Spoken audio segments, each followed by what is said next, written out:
What's up, what it is, and what it do, all my gooblins, gobblers, everybody in between. How y'all doing today?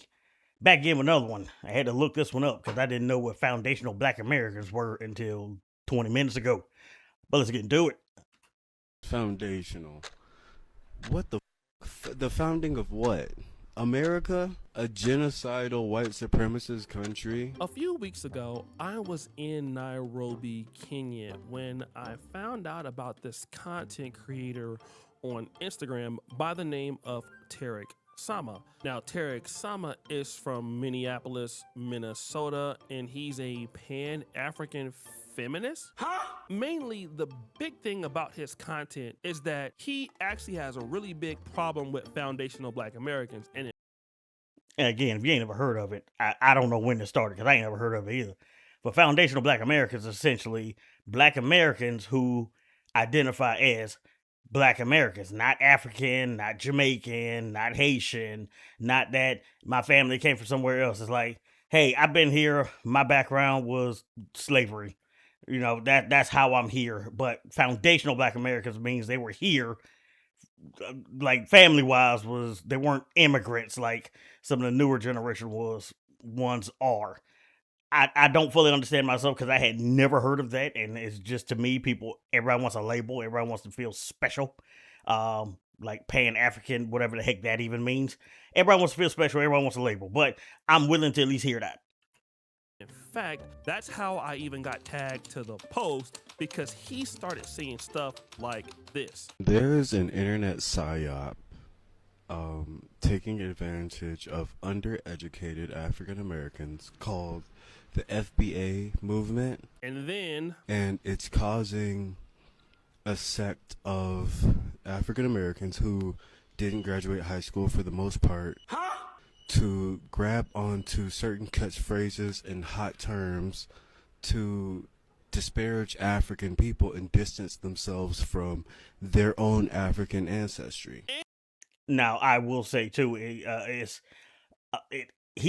saying African specifically, but I'm gonna say it deals with Africans, Jamaicans, Haitians, anybody who's essentially black but not from Africa, specifically outside the U.S. They don't consider themselves black. When they come over here, they don't call themselves black. They're not black according to them. They're Jamaican, they're African, they're Haitian. They're not black. When they say black, they only talk about black Americans born and raised here in America is what they're talking about. So they don't even consider themselves black. We call them black because you look at it, I don't know where you're from, you ain't said nothing, you got dreads, maybe you don't, maybe you're bald, whatever the case is. So as Americans, we kind of call everybody black, but they don't consider themselves black. They even separate themselves, like Africans especially, separate themselves because they have a term for black Americans. They call them Akata, which essentially like is a bit of a slur for them, calling black Americans lazy, which they don't know every black American. They just go based on what they see on TV and the internet and just call them lazy.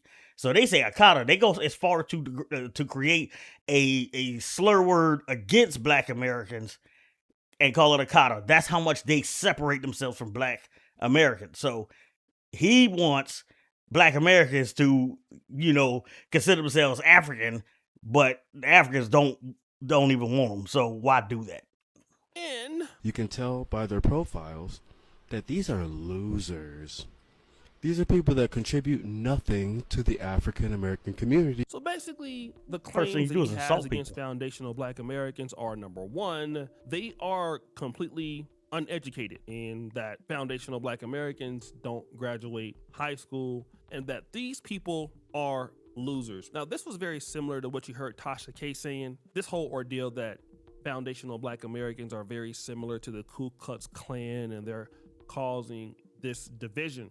And the issue that this brother has, in my honest opinion, is that he's painting everybody with a broad brush. But we'll get into that in just a second. So this guy who is an influencer, you'll typically see him going outside with his microphone, making content. But the problem was that he did something really stupid at his job. I think my coworker puts on a black scent when he talks to me. I'm not sure. I'm sort of. So I wonder if he got fired because of that. So I've heard this multiple times as far as someone white or any other race, but usually tied to somebody white with a black scent, like they talking like they're black, and they don't want to say that's just how they talk. There is, I gotta find her because I'm not subscribed to her nothing, but I come across her every once in a while. But she started every video with "Hey y'all," like you would thought she was black. The lady is straight up white. Maybe she mixed, I don't know, but to my knowledge, she's straight up white. Like, and if she's doing a quote unquote black scent, she does it very, very well. Kind of like Robert Downey Jr. will, but or John DiMaggio will, where you wouldn't know if you didn't look at them. But my thing is, if that's just how they talk, leave them alone. Like you going around you film this dude, put him online for content, just to cause problems. So if the black people got mad about how he talking, now he gonna get accosted by black folk because you being stupid. They're sensitive about these things. Listen, I caught him today though, so listen and let me know what you think. We're gonna catch you on the flip side. Enjoy your weekend, all that, you know what I'm saying? All right, stay up. Yeah, we GD Vice Lord over here. So he recorded his coworker in. I mean, I say that all the time. You know, catch on the flip side, deuces. Like I do that all the time. Like I wouldn't call that no black scent. That's slang, not black scent. Like I don't know. It's like if he said stay up, you gonna get mad at that? You gonna get mad because and maybe he's a bit social awkward. Maybe he's trying to connect with you and don't know how. If you always talk about black this, Pan-African this, maybe he's trying to connect with you and he's just awkward about it. Leave that man alone, man. I would have dapped that dude up, gave him a hug, and told him catch him later. Not only did he record his coworker, he posted it on Instagram, which is the dumbest thing that you can do. When he posted this on July 20th, looking for clout, I don't know how many views this got because he now has it pinned to the top of his page, but it has 160,000 likes. So he posted this video without this guy's consent. So the job in which he had basically fired his ass. Nah, good. And I hope they talk about this Pan-African dude. I hope they talk about him. I hope the other guy didn't get fired. I hope he got fired, especially because he works security. So you recording in security where you're supposed to be guarding things and showing people how your security office layout is and what you're looking at is just all around stupid. But I hope he got fired for recording that coworker, and I just hope he's the one that got terminated. Now, at the time of him getting fired from this job, he had already bought some tickets to go to Nairobi with him and his son. Now, he likes Kenya a whole lot, but I'll be honest, the guy is kind of a troublemaker, in my honest opinion. When he first got there, he had made an offensive post about Kenyans, and then the rapper Calligraph Jones, who was in London, got on the post and was pretty much telling him to knock that stuff off, stop trying to divide. Oh, wait a doggone second. I thought you were Pan-African. How you gonna go over to Africa and start talking trash? God, you don't want to believe nowhere. That's all it is. You just pissing everybody off. You know, black Americans and Kenyans and stuff like that. And he deleted that post. So shout out to brother Calligraph Jones for that. But basically, he took himself out to Kenya without income and a job. So he didn't cancel his trip. And now the problem is that he just didn't have enough money to survive. And that brings me to this point. I'm in Kenya for the next 28 days, and I have my son with me. I have a reasonable budget. I have enough money. I don't think I'm going to run out. I don't think me and my son are going to starve, but it's possible. So now the brother is out here begging. Now he's begging, and I get people, and that's why he called himself a feminist. He acted just like these women who be taking these trips, don't have no money for it, and then start begging everybody else for it. That's why he a feminist. Oh my God, I can't hear. Feminist. Dang, leave me alone. The Pan-African community, messaging me saying, hey, can we help the brother and all of this and all of that. And, then he started making videos like this. First of all, my faith in my people has gone up incredibly. There have been black people from where your clothes at? Around the world supporting me, people from Haiti, Ethiopia, Somalia, Kenya, USA, France. Black people from everywhere have been supporting me with whatever they can. $5, $10, $50. We've raised nearly over a third of what we're trying to get to.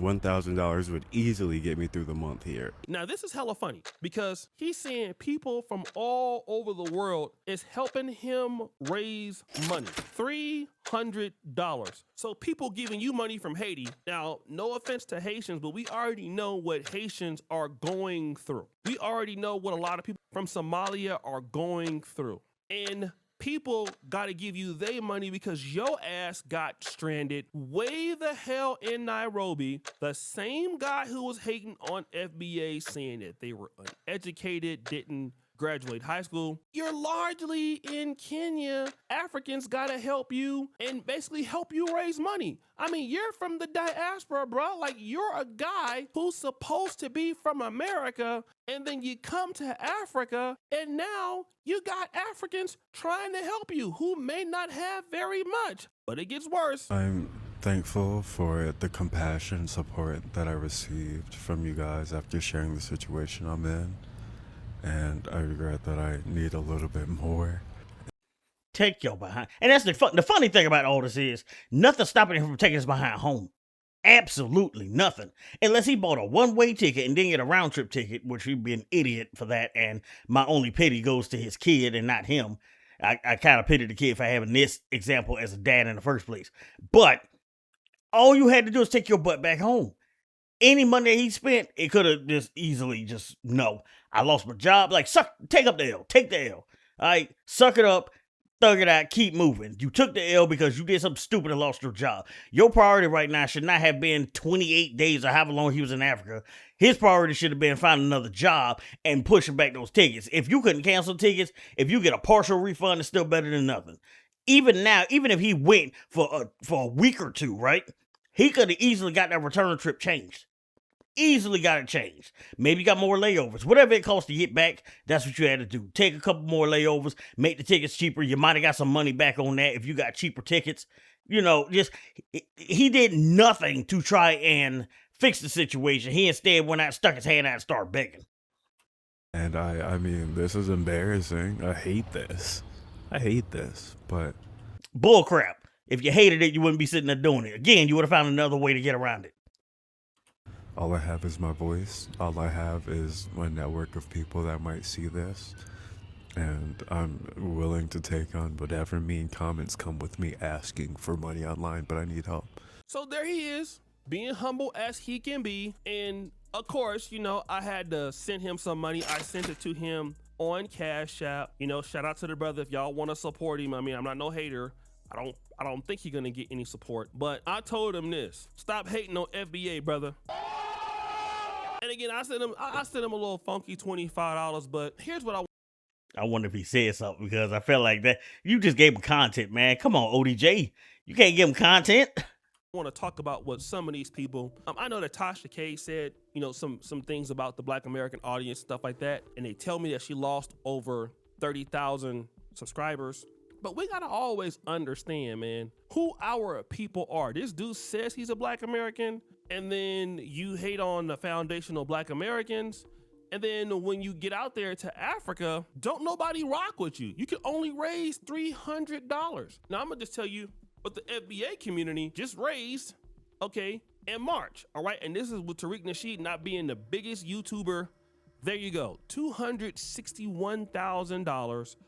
3,240 backers. I have never seen anybody consistently raise money for their projects like Tariq Nasheed. By far, he has the most powerful fan base I have ever seen in my life. Just crazy, all right? I would say besides Kevin Samuels, right? Kevin Samuels probably had a stronger fan base, but Tariq Nasheed, a loyal fan base over years, like 15, 20 years to do this, it's crazy, right? And I personally have never heard of the dude, but now I'm going to go check it out after this. I might do another video this week about that. Like I ain't never heard of the term FBA, Foundational Black American. So I saw he had a video on there saying, what's FBA? So I might check that one out next. That's what happens when you work with your people, work with your community. I've seen other folks do it. Boyce Watkins. I've seen Umar at a certain time. You don't talk down on your own group and then you go and be in somebody else's land that can't eat. I wouldn't have said that with Umar on the screen. He talked down about black folk all the time. even help you. And like you're still a Black American, bro. I don't care if you're talking about FBA or not. Same thing with Tasha K. Like Tasha K made the mistake of, I don't need y'all's money. I don't need you. And then allegedly, if you lose 30,000 followers, yeah, you kind of do need their money, right? Especially if people are paying for your website, and like I will say when it comes to this, since 2020, this delineation argument thing has really been stronger than ever before, largely because of the migrant crisis that happened with, Joe Biden and Kamala Harris from 2020, 2024, affecting big cities like New York City, Chicago, and Los Angeles. That really put a lot of people on notice and got people kind of really concerned with the Democratic Party. So right now, if you're a Black American and you're talking down on foundational Black Americans and calling them stupid for no reason, when I believe that a lot of the brothers got arguments on their side. Now, I'm a person in the Pan-African community, right? But I believe in delineation to force leverage. I want to work with the brothers and sisters on the continent of Africa, from the Caribbeans. I love all of my brothers and sisters. I work with them every day. But hey, if I'm coming to the table with something, you got to come to the table with something. Because people get tired of, well, you know what? I got to always deal with you. I got to pay, and you ain't got to give me nothing. No, you got to bring something to the table too. And that's all I believe that the foundational Black American community has been trying to say. I know it gets overboard. I know people take things and do overkills and stuff like that, and it's not fair. Nobody is perfect, right? Right. I mean, but every group does that. Every group always got somebody that go too far, that takes it to the extreme, and it makes the entire group look bad. Like, most groups start with trying to do something good, and then they end up getting corrupted, and then they end up just as a practically a villainous organization. But the reality is, brother, how do you go to Kenya and expect Kenyans to support you? You can say all that rah, rah, rah, rah, rah. Pan-Africanism that. How is it $300? Right? If it was any big time foundational Black American person, they can go on a live stream and get that money right away. So what's the use if you're gonna talk about being in the Pan-African community? You have a few problems. Number one, you're not either valuable enough to get some money, or they don't deal with you like that. And the people that always save you is your base. I don't ask for financial support from my community, but I know for sure, let me get stranded and I can go live. I know for a fact, Negroes hitting the Cash App immediately. Oh my mama, they hitting the Cash App. Look, I need $2,000. I'm getting that money that day. No questions asked. And I know I can do that. Let me get stranded anywhere and need somebody to get home. I'm getting that money in the Cash App that day. You never disrespect the people in the community that you come from. You can be critical. I've been critical of FBA, and sometimes I am still critical of it. The reason why I'm not as critical as I used to be of it, because I see it every day. Like, I experience this unfairness in the Pan-African discussions all the time. And this is a person that's done pretty good in Africa, right? So I've went through this experience, but you never talk down on your base. The people that support you, you can criticize them in a specific kind of way, but you can't call them stupid. I mean, he's 100% correct. It's facts. This guy, the people who watch him, especially since he's from the U.S., the people that watch his content primarily are probably Americans. No matter where they came from, they're likely Americans. But then to turn around and completely insult them to their face and then turn back around and ask for money, that's why you ain't get it. You insulted your baseline, just like ODJ was saying. You can't do that. You cannot sit up there and talk about your trash to the people who started getting you up on your platform. Because obviously, if he over there begging for $300, he ain't got that strong of a platform. He sounds like he ain't monetized. He ain't earning money from his content. And at this rate, maybe not. Maybe he just set himself back and he still got a chance to bounce back. But I want to know what y'all think. How do y'all feel about it? And do you identify as a Pan-African or are you in the FBA? Let me know. Questions, comments, concerns down below, and I'll catch y'all next time. Deuces.